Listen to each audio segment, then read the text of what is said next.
મારું સ્લોગન છે, સરકારને માથાની ચિંતા છે, હાથ પગ અને લીવરની નહીં. ઠેર ઠેર ખાડાઓ છે, લોકો પડી રહ્યા છે, નાના મોટી ઈજાઓ અને ફ્રેક્ચર થઈ રહ્યા છે.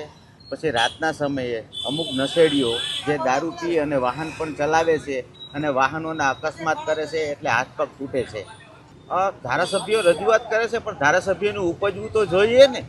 અગાઉ દારૂ મુદ્દે રાજકોટના ધારાસભ્ય દર્શિતાબેન શાહે પોલીસ કમિશનરને રૂબરૂ મળ્યા હતા, રજૂઆત કરી હતી, સરકારને પત્ર લખ્યો હતો. તો આજે હું પૂછું છું કે એના વિસ્તારમાં દારૂ નથી મળતો.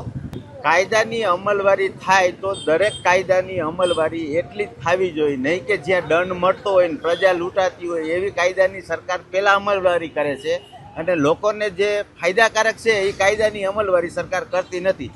એટલે મારો સ્પષ્ટ સરકારને મેસેજ છે અને વિનંતી છે કે તમે જેટલી માથાની ચિંતા કરો એટલી હાથ પગ અને લીવરની પણ કરો.